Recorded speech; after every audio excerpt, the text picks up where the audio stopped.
সপ্তম শ্রেণীর second unit test বা সেকেন্ড সামেটিভ ইভ্যালুয়েশন যেটা আগস্টেই শুরু হয়ে যাবে। আজকে আমরা বাংলা নিয়ে আলোচনা করব।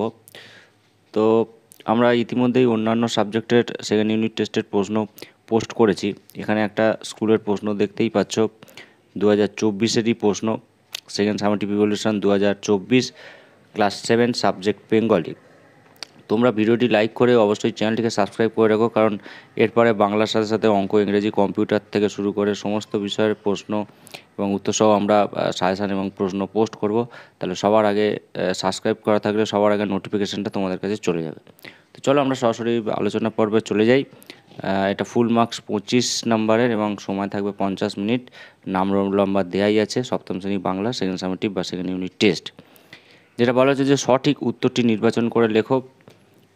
একে দেখে এক একটা বলছে যে নোট বই কবিতাটি কার লেখা। 3টি অপশান দেওয়া আছে, রবীন্দ্রনাথ ঠাকুর, সুকুমার রায় না কামিনী রায়। তো নোট বই কবিতাটি তোমরা জানো সুকুমার রায়ের লেখা। সুকুমার রায়তে রাইট চিহ্ন দিয়ে দিতে হবে ওই বক্সে।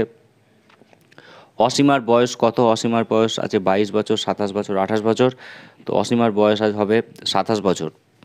ইশারা শব্দের অর্থ কী? ইশারা শব্দের অর্থ 3টে অপশান দেওয়া আছে, উদিত হওয়া ও ইঙ্গিত এবং কাছে ডাকা। ইশারা মানে ইঙ্গিত করা, ঠিক আছে। জনগণ মন অধিনায়কের গানটি প্রথম গাওয়া হয় কবে? 25শে ডিসেম্বর, 28শে ডিসেম্বর, 28শে নভেম্বর। তো জনগণ মন অধিনায়কের গানটি প্রথম গাওয়া হয় 28শে ডিসেম্বর। এরপরে যেটা বলছে 1-5 ঝোলা গুড় কিসে দেয়? জবাবটা কাকে খুঁচিয়ে জেনে নেবে? রামা, মেজদা না লেখককে? তো এখানে ঝোলা গুড় কিসে দেয়, জবাবটা খুঁচিয়ে জানতে হবে মেজদাকে। তো উত্তর হয়ে যাবে মেজদা। হার্ভার্ড বিশ্ববিদ্যালয় কোথায় অবস্থিত? সাইবেরিয়া, সাহারা না আমেরিকা? হার্ভার্ড বিশ্ববিদ্যালয় মার্কিন যুক্তরাষ্ট্র অর্থাৎ আমেরিকায় অবস্থিত। গোয়ার অপশানটা হবে। পরীক্ষা শব্দে সন্ধি বিচ্ছেদ করলে হবে পরিযুক্ত ক্ষীয় আকার। কয়েকটা বলছে পরিযুক্ত হর্ষই ক্ষীয় আকার আর পরিযুক্ত দীর্ঘই ক্ষীয় আকার। তো এর উত্তর হয়ে যাবে গয়েরটা, পরিযুক্ত দীর্ঘই ক্ষীয় আকার। এরপরে 1-8 বলছে যে এস্কিমোদের তৈরি বরফের বাড়িকে কি বলে?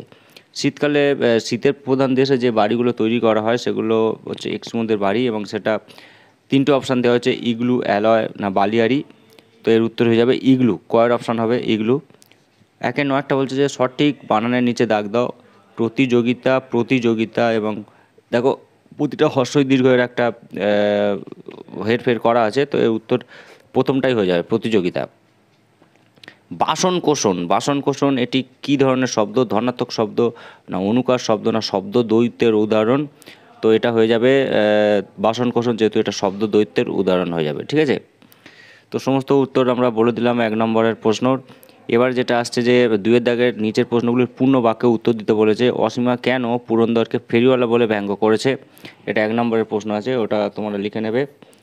আচ্ছা, এরপরে 2-এরটা বলছে যে পাঞ্জাব, সিন্ধু, গুজরাট ও মারাঠা, দ্রাবিড় ও উৎকল ও বঙ্গ। তো এর পরের পংক্তিটি লেখো। বিন্ধৈ মাচল যমুনার গঙ্গা, উচ্চল জলদিত রঙ্গ। এটা হবে পরের পংক্তি। এই ছিল তখনকার কোনো স্বদেশী মিটিংয়ের রীতি। কোন রীতির কথা এখানে বলা হয়েছে? এরপরে বলছে যে মানব হৃদয় তুমি কার অধিকার? কারা কিভাবে মানব হৃদয় ভূমি অধিকার করে? এরপরে যেটা বলা হচ্ছে 2-5 দেখো, কিষণ পাড়া নীরব কেন? ঠিক আছে, কিষণ পাড়া নীরব কেন এটা তোমাদের লিখতে হবে। চিরদিনের কবিতায় কোন কোন জীবিকার মানুষের কথা বলা আছে? এরপরে দিয়েছে 2-7 কৃষক বধূরা থমকে দাঁড়ায় কেন? 2-8 বলছে যে ভালো শব্দের বিপরীত শব্দ দিয়ে একটি বাক্য রচনা করো। ভালো শব্দের বিপরীত শব্দ খারাপ। তো খারাপ শব্দ দিয়ে একটা বাক্য রচনা করতে বলেছে, ছেলেটি খুব খারাপ। এর পরের পাঠে দেওয়া আছে দেখো 2-9 যে ঘড়িওয়ালা বনের মধ্যে লুকিয়ে বেড়াতো কেন? ঠিক আছে, ঘড়িওয়ালা বনের মধ্যে লুকিয়ে বেড়াতো কেন, এটা তোমাদের করতে হবে। এরপর 2-10 বলছে যে একটি শব্দ দ্বৈত ও একটি ধনাত্মক শব্দের উদাহরণ দাও। আমরা একটু আগে ওই 1 নম্বরের প্রশ্ন দেওয়া আছে শব্দ দ্বৈত উদাহরণ, বাসন কোষণ, হইচই, ঠিক আছে, খড় কর, এগুলো হচ্ছে শব্দ দ্বৈতের উদাহরণ। আর একটা ধনাত্মক শব্দের উদাহরণ তোমরা দিয়ে দেবে। 3-এর দাগে 5 নম্বর একটা দেওয়া হয়েছে যে 15-20 লাইনে লিখতে হবে তোমার দেখা একটি ভ্রমণের অভিজ্ঞতা। তোমরা যদি কোথাও বেড়াতে গিয়ে থাকো তাহলে সেখানকার ভ্রমণের অভিজ্ঞতাটা এখানে লিখতে বলা হচ্ছে। তোমার দেখা একটা ভ্রমণের অভিজ্ঞতা 5 নম্বর আছে। তো এই প্রশ্ন পড়েছে সেকেন্ড ইউনিট টেস্টে, তোমরা এগুলো অবশ্যই করে রাখবে। সাথে সাথে চ্যানেলটিকে সাবস্ক্রাইব করে রাখবে, তাহলে পরের ভিডিওটি পোস্ট করলে সবার আগে তোমাদের কাছে নোটিফিকেশান চলে যাবে। ভিডিওটি শেষ করছি।